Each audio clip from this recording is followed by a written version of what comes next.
નમસ્કાર દર્શક મિત્રો, આરકે ન્યૂઝ ચેનલમાં આપ સૌનું હાર્દિક સ્વાગત છે। પ્રશાસન અને મીડિયા એક જ ગાડીના પૈંડા છે। આપણી જવાબદારી છે કે આપણે લોકોની અપેક્ષા આકાંક્ષાઓને પૂરી કરીએ। ગુજરાત પ્રદેશ પ્રમુખ AIJ હનીફ ચોથિયા। પત્રકારિતા નિરપેક્ષ છે પણ એ ધર્મ અને રાષ્ટ્રથી નિરપેક્ષ ન થઈ શકે। દીપિકાબેન ડાભી।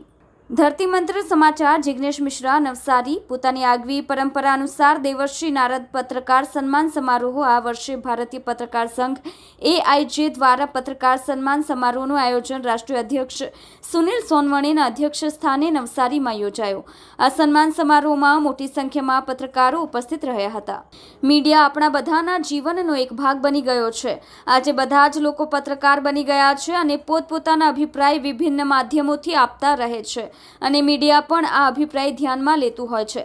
પત્રકારિતા આજે વિચારવાની દિશા નક્કી કરે છે, પરંતુ આ કાર્ય પ્રમાણિકતાથી નથી થઈ રહ્યું। આજે આપણા વિચારવાની પ્રક્રિયાને પણ પ્રભાવિત કરવામાં આવે છે।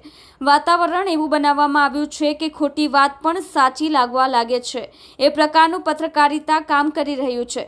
આજે સોશિયલ મીડિયાનો ઘણો જ પ્રભાવ છે, તો લોકો પણ મુખ્ય મીડિયા જોયા પછી જ સમાચાર સાચા માને છે। માટે સાચા સમાચાર પ્રમાણિકતાથી જ સમાજ સુધી પહોંચાડવાનું કાર્ય મુખ્ય ધારાના મીડિયાનું છે। આજે એક વ્યવસ્થિત સ્વરૂપમાં મીડિયાના વિભિન્ન માધ્યમોના માધ્યમથી કોઈ પણ ખોટી વાતને સાચી સ્થાપિત કરવાનું કાર્ય પણ કરવામાં આવે છે, જે આપણા બધાના ધ્યાનમાં છે જ। આના માટે મોટા અભિયાન પણ ચલાવવામાં આવે છે। આવા ખોટા નેરેટિવને સમાજ સામે ઉઘાડા પાડવાનું કામ પણ આજના મીડિયા બંધુઓથી અપેક્ષિત છે। સત્ય વાતો સમાજ સામે લાવવી એ એક સામાજિક કર્તવ્ય પણ છે। આજે આપણા સત્ય જાણવા માટેનું જે એક બહુ જ મોટું માધ્યમ મીડિયા છે, એમાં પણ સત્ય અને નૈતિક આદર્શની આવશ્યકતા છે। સ્વતંત્રતા આંદોલનમાં ઘણા બધા આપણા નેતાઓ પત્રકાર હતા, જેમણે પ્રામાણિકતાથી દેશ માટે પત્રકારત્વ કર્યું હતું। કટોકટીમાં પણ ઘણા પત્રકાર સત્યની સાથે ઊભા રહ્યા અને કટોકટીનો વિરોધ કર્યો। તેવી જ રીતે શ્રી રામ જન્મભૂમિ આંદોલનનું પણ અમુક લોકોએ વિરોધ કર્યો અને બાબરી ધ્વંસને રાષ્ટ્રીય શરમનો વિષય ગણાવ્યો હતો। અને 22 જાન્યુઆરીના રોજ બધા જ મીડિયાએ સકારાત્મક વાતો કરી રહ્યા હતા। માટે જો સકારાત્મક વાત કહેવાવાળા લોકો હોય અને તેમને સંભળાવવાવાળા લોકો હોય તો સત્ય હંમેશા કાલના પ્રવાહમાંથી બહાર આવે છે। ભારતીય પત્રકાર સંઘના ગુજરાત પ્રદેશ પ્રમુખ હનીફ ચોથિયાએ જણાવ્યું હતું કે મને લાગે છે દેવર્ષિ નારદજીના જીવનની સૌથી મહત્વપૂર્ણ વાત હતી ગ્રાઉન્ડ રિપોર્ટિંગ, એટલે જાતે જોઈ સમજી અને જાણ્યા પછી રિપોર્ટિંગ કરવું। આજે આપણે પત્રકારિતામાં નૈતિક મૂલ્ય, પુરુષાર્થ અને ભારતીય જીવન મૂલ્યોની આવશ્યકતા છે। પત્રકારિતા નિરપેક્ષ છે અને ધર્મ અને રાષ્ટ્રથી નિરપેક્ષ ન થઈ શકે। એમાં પણ રાષ્ટ્રપ્રેમ, સમાજ પ્રત્યે આત્મીયતા એટલી જ છે જેટલી જીવનના બીજા ક્ષેત્રોમાં। આ અવસરે કાર્યક્રમના મુખ્ય અતિથિ ગુજરાત મહિલા પ્રમુખ દીપિકાબેન ડાભીએ કહ્યું કે આશ્ચર્યની વાત એ છે કે આપણી પત્રકારિતાને જોવાનો દ્રષ્ટિકોણ પશ્ચિમથી આવે છે, જ્યારે દુનિયામાં કોઈની પાસે પણ ભારત જેવી સાંસ્કૃતિક વિરાસત નથી। આવી કથાઓ, ચરિત્ર, એવા પાત્ર નથી જેનાથી આપણે પ્રેરિત થઈ શકીએ। આપણે પત્રકારિતામાં પશ્ચિમ તરફ એટલા માટે જોઈએ છીએ કેમ કે ત્યાં પ્રિન્ટિંગ મશીન, TV પહેલા આવ્યું। રાષ્ટ્રીય અધ્યક્ષ સુનિલભાઈએ જણાવ્યું હતું કે પશ્ચિમમાં પત્રકારિતા એટલે સરકાર બનાવવા અને ઉથલવામાં ભૂમિકા રાખવાનો અહંકાર રાખવાવાળા જીવનું નામ પત્રકાર છે। વાસ્તવમાં પત્રકારિતાના મૂળમાં લોક કલ્યાણ હોવું જોઈએ, આપણે સમાજ હોવો જોઈએ અને ખરેખર તો સરકાર આ સમાજને ચલાવવાવાળું એક નાનું એકમ છે। એક પત્રકાર માટે એનો રાષ્ટ્ર, એના સમાજનું કલ્યાણ સૌથી મહત્વપૂર્ણ હોવું જોઈએ। દેવર્ષિ નારદના વિષયમાં ભગવાન શ્રી કૃષ્ણએ કહ્યું હતું કે પ્રેમહીનતા, ક્રોધ, ચપળતા અને ભય જેવા દોષ નારદજીમાં ન હતા। સ્વપ્રશંસાથી તે દૂર રહેતા હતા। ઓલપાડ તાલુકા ભારતીય પત્રકાર સંઘના ઉપપ્રમુખ પરેશ પ્રજાપતિએ જણાવ્યું કે પત્રકારિતા ગુણવત્તાયુક્ત હોવી જોઈએ કેમ કે સમાજ પત્રકાર પાસેથી જ અપેક્ષા રાખે છે। જ્યારે આપણે દેશકાળ અને પરિસ્થિતિ પ્રમાણે પત્રકારિતા નક્કી થાય છે, વ્યક્તિ ખોટું કરે છે, તંત્ર ખોટું કરે છે, તો તેને સુધારવાનું કામ પણ પત્રકારિતાનું છે। આ કાર્યક્રમમાં ભારતીય પત્રકાર સંઘના રાષ્ટ્રીય અધ્યક્ષ સુનિલભાઈ સોનવણે, ગુજરાત પ્રદેશ પ્રમુખ હનીફભાઈ ચોથિયા, દક્ષિણ ગુજરાત પ્રમુખ ઇમરાન કરોડિયા, ભારતીય પત્રકાર સંઘ ગુજરાત મહાસચિવ સેક્રેટરી કયુમ શેખ, ગુજરાત મહિલા પ્રમુખ દીપિકાબેન ડાભી, દક્ષિણ ગુજરાત મહિલા પ્રમુખ ધર્મિષ્ઠાબેન ભંડારી, ભારતીય પત્રકાર સંઘના ઓલપાડ તાલુકાના ઉપપ્રમુખ અને NGO સલાહકાર પરેશ પ્રજાપતિ તેમજ પત્રકારો ઉપસ્થિત રહી કાર્યક્રમને સફળ બનાવ્યો હતો।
મારું નામ હનીફ ચોથિયા, હું ગુજરાત પ્રદેશ પ્રમુખ ભારતીય પત્રકાર સંઘની અંદર કાર્યરત છું. સરજી, આજે પત્રકાર સન્માન સમારોહ રાખેલો એ વિશે આપ પત્રકારોને અને જનતાને અમારી ન્યૂઝ દ્વારા શું સંદેશો આપશે? આજ રોજ નવસારી જિલ્લાની અંદર શંકર પાર્ટી ભવનની અંદર ભારતીય પત્રકાર સંઘનો એક મોટો પ્રોગ્રામ રાખવામાં આવ્યો. એના અંદર 400થી વધારે પત્રકારો હાજર રહ્યા અને ગુજરાતના પત્રકારો આવ્યા છે, પણ ગુજરાત સ્ટેટના બહારના બી પત્રકારો આ પ્રોગ્રામની અંદર આવ્યા છે. એમનો હું દિલથી આભાર વ્યક્ત કરું છું. તો આપ જે અત્યારે ગુજરાત પ્રદેશ પ્રમુખ હોદ્દો છે, તો પત્રકારો માટે આગામી સમયમાં એઆઈજી દ્વારા શું કરવા જઈ રહ્યું છે તે જણાવવાની. હું ગુજરાત પ્રદેશ પ્રમુખ મારા જે આગળના જે હતા તેને બી મેં આ વસ્તુની જાણ કરી હતી. અમારા દક્ષિણ ગુજરાત પ્રમુખ વિક્રમભાઈ કરોડિયાને બી આ વસ્તુની ખબર છે કે આપણે એમાં કરવાના બે હોસ્પિટલોના કે જેનાથી આપણા જે પત્રકાર ભાઈઓ છે એમને 60% રાહત રહી. હોસ્પિટલના નામો પણ મેં આપ્યા હતા અને બે કોલેજોના એમાં કરવાના હતા કે જેના અંદર કોઈ પત્રકાર ભાઈ હોસ્પિટલ ભાઈ કે કોલેજોમાં હોય એમને આપણે 60%ની રાહત અમારા તરફથી મળવું જોઈએ. એવું અમે લોકો એમાં કરવાના છે. એવી અમારે પૂરી તૈયારી છે. તો સર, આ જે એઆઈજી પત્રકાર ગ્રુપ છે, સંગઠન છે, એ એક આગળ બીજું પણ ચાલે છે, એમાં સાચું શું છે ને ખોટું શું છે, તમારા મતે શું કહેવા માંગો છો તમે? અમારા સંગઠન માટે કોઈ પણ પત્રકારે અમારા પેપર જોવા હોય એની ટાઈમ અમે લોકો અમને બતાવવા માટે રેડી છે. અમારા સંગઠન વિશે એ લોકોએ ટિપ્પણી કરી છે. અમે લોકો એમને જે કંઈ જવાબ આપવાનો છે અમારા અધ્યક્ષ અમારા મહાસચિવ પ્રમાણે સ્ટેટના ઉપર જે કંઈ કહેવાનું હતું તે કહી દીધું છે અને અમારા સંગઠન મંત્રી વિનોદભાઈ સોલંકીએ જે કહેવાનું હતું એ કીધું છે.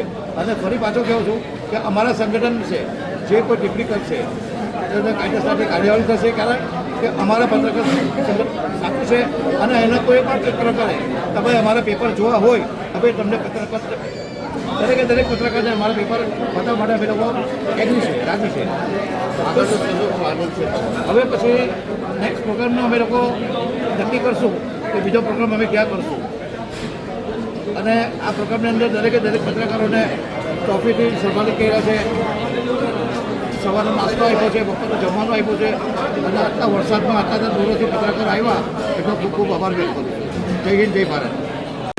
Sunil Sonawane, association of Indian જર્નલિસ્ટના રાષ્ટ્રીય અધ્યક્ષ. તો સર, આજે જે નવસારી ખાતે આપણે પત્રકાર સન્માન સમારોહ રાખ્યો, બરાબર, તો એના વિશે બે ચાર શબ્દ આપીએ. આપણે છે ને પત્રકાર સન્માન સમારોહ કર્યો. પત્રકાર 24 કલાક બિચારો મહેનત કર્યા કરતો હોય, એનું કોઈ માન સન્માન નથી કરતું. તો હનીફભાઈને અમે વિચાર કર્યો કે પત્રકારો સન્માન કરીએ અને નવસારી ખાતે મેં એનું આયોજન કર્યું કે પત્રકારો સન્માન મળે, ગાઈડન્સ મળે અને ઘણા એવા તત્વો હતા જે અમારા સંગઠનને ઘણી બધી બદનામ કરવાની કોશિશ કરતા હતા. એટલે અમે એને ક્લિયરન્સ બી કરવાનું હતું અને પત્રકાર ભેગા થાય એક મિત્રતા દિવસ છે આજે, એક મિત્ર તરીકે પરિવાર તરીકે ભેગા થઈ એનું આયોજન અમે કર્યું. આ પત્રકાર મિટિંગની અંદર કયા સ્ટેટમાંથી પત્રકારો આવ્યા છે? આ પત્રકાર મિટિંગમાં રાજસ્થાન, મધ્યપ્રદેશ, કર્ણાટક, હરિયાણા, ઉત્તરાખંડ, મુંબઈ અને એ બધા રાજ્યોથી આવેલા હતા. પત્રકારોને પડતી મુશ્કેલી પર સંગઠન દ્વારા શું સંદેશ આપવામાં આવ્યો? પત્રકારોને હરેક જે બી કંઈ મુશ્કેલી પડે એના માટે અમારું સંગઠન કાયમ હંમેશા ઊભું રહેશે અને જ્યારે અમારી પાસે જેવા જેવા પ્રશ્નો આવે છે એ પ્રશ્નોના નિવારણ માટે સંગઠન કાયમ ગમે ત્યાં ઊભું રહેતું જ છે અને સમગ્ર ભારતમાં બી ઊભા રહેલા છે. તો સર, આ જે એઆઈજી ગ્રુપ ચાલે છે એ અત્યારે બે પ્રકારના ગ્રુપ ચાલે છે. એક પહેલાં પણ ચાલતું હતું ને એક તમારું. તો એમાં સાચું કયું છે ને ખોટું કયું છે? સાચું કયું ને ખોટું કયું એના માટે મેં કદાચ તમે મારું બાઇટ સાંભળી હશે, મેં જે સ્પીચ આપી. આપણે 48 કલાકનું અલ્ટિમેટમ આપેલું છે. એ લોકો અમારા સંગઠન વિશે અને અમારા પત્રકારોને ખોટા મેસેજીસ નાખે છે. તો અમે કીધું 48 કલાકમાં તમારી પાસે પેપર હોય તો લઈને આવો. અમારી પાસે ટોટલ ભારત સરકારના રજિસ્ટર્ડ પેપરો છે, જેની અંદર નીતિ આયોગથી લઈને અમારું જે સેક્શન 8 તમે રજિસ્ટર કરેલું છે એ બધા જ પેપરો અમારી પાસે છે. નક્કી કરવાનું તમારે છે, પણ અમે સાચા છે એની 100% 24% ગેરંટી, કારણ કે અમારી પાસે બધા લીગલ આપતા છે. એ લોકો એમ છે કે અમારી પ્રાઇવેટ પણ કંપની છે. હા, અમારે કંપની એકમાં રજિસ્ટર કરેલું છે પણ અમે એનજીઓ થકી રજિસ્ટર કરેલું છે. અને અમે પ્રાઇવેટ પણ કંપની હોતે તો અમારી પાછળ પ્રાઇવેટ લિમિટેડ લાગતે, પણ અમારી પાછળ ફક્ત એસોસિએશન ઓફ ઇન્ડિયન જર્નલિસ્ટ જ લાગે છે. બીજી વાત કે કોઈ બી સંસ્થા હોય એને નીતિ આયોગથી માંડીને સેક્શન 1280 છે એના સર્ટિફિકેટ નથી મળતા. બધા સર્ટિફિકેટ અમારી પાસે છે અને તમે ગમે ત્યારે જોઈ શકો. તો અમારી ન્યૂઝના માધ્યમથી આપ એ લોકોને શું સંદેશો આપવાનો? અમે એ લોકોને એવો સંદેશો આપવા માંગતા છે કે હવે જો એ પત્રકારોને હેરાન કરશે, પરેશાન કરશે અને અમારા સંઘના લોકોને મેન્ટલી ટોર્ચર કરશે તો અમે 100% કાયદાકીય કાર્યવાહી જે બી કંઈ બનતી હોય એમના રાષ્ટ્રીય અધ્યક્ષથી લઈને બધા પર અમે કરીશું.